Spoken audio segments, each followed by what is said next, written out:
मला एक जे सांगायचं होतं तुम्हाला की शतकवीर कसं होता येईल, मला त्यावेळेस मला तर कोणी सुचवणार पण नव्हतं. उलट ज्यावेळेस मी आता 100 पॉलिसी केल्या पहिल्या वर्षाला, आमच्या इथं एक रिटायर गुरुजी होते शिक्षक, ते पण एजंट होते. ते काय म्हणायचे मला, अरे यार बकरे की माँ कब तक दुआ मांगेगी बोले. मला उद्देशून बोलला तो बाबा, बकरे की माँ कब तक दुआ मांगेगी बोले. म्हणजे पहिल्या वर्षी केलं, दुसऱ्या वर्षी केलं, तिसऱ्या वर्षी केलं, तर त्याला थोडस हे वाटायला लागलं, जेलुसी. आलं का लक्षात? मग त्या प्रमाणात असे पण लोक भेटतील तुम्हाला, निगेटिव्ह लोक जास्त भेटतील. सकारात्मक सोच पाहिजे माणसाची. सकारात्मक सोच आपली उंचीवर नेऊन ठेवते. म्हणून आपल्या विचार करण्याच्या क्षमतेवर अवलंबून आपली प्रगती. आपला जन्म गरीबाच्या घरात व्हायचा का श्रीमंताच्या घरात व्हायचा हे आपल्या हातात नाही, परंतु गरीब होऊन मरणं ही आपली चूक आहे, मला हे सांगायचंय. म्हणून आपल्यामध्ये आपण जे काही असेल तर त्याप्रमाणे जर नियोजन केलं, त्या पद्धतीने आयोजन केलं आणि त्याची अंमलबजावणी केली तर कोणतंही टार्गेट तुम्हाला अयशस्वी वाटणार नाही. आपल्याला ब्रँच मॅनेजर लोक सांगतात, एबीएमएचे रोजचे तुम्हाला मेसेज येतात, मलाही येतात मेसेज येतात. काही लोक मेसेज पण पाहत नाही.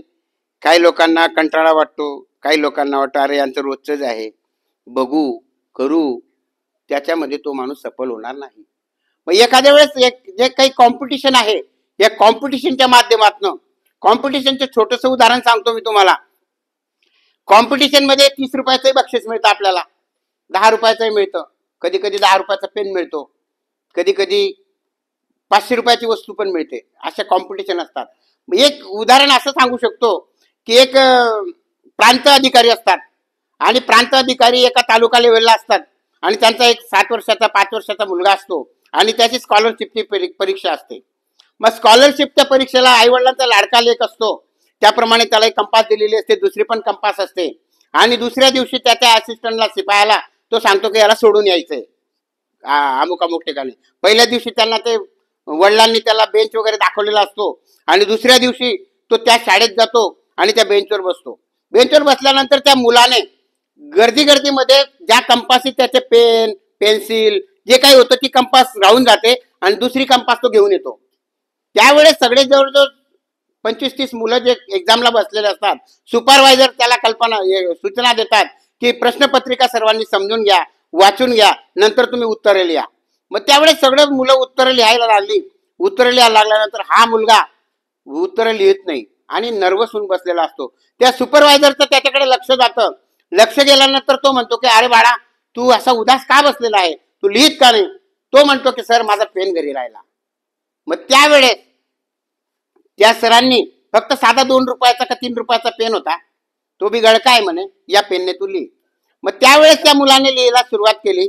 सुरुवात केल्यानंतर अतिशय तत्पर, तो हुशार होता मुलगा, परंतु पेनशिवाय तो लिहू शकत नव्हता. सगळे त्याने उत्तर बरोबर लिहिले, सगळं त्याचं सॅटिस्फॅक्शन झालं आणि तेवढ्या वेळात त्याने पूर्ण लिहिल्यानंतर सरांचे आभार मानले आणि पेपर संपल्यानंतर त्याचा ज्यावेळेस रिझल्ट आला, तर रिझल्ट आल्यानंतर तो मुलगा महाराष्ट्रात नंबर 1 आला. पेनची किंमत फक्त 3 रुपये होती. तसे आपल्याला मिळणारं बक्षीस जे असतं ते 20 रुपयाचं का 30 रुपयाचं, त्याला तुम्ही नाव ठेवू नका, मला हे सांगायचंय. आलं का लक्षात? पण आपल्याला कुठेतरी प्रेरणा देणारं ते बक्षीस असतं, उत्तेजित करतं माणसाला.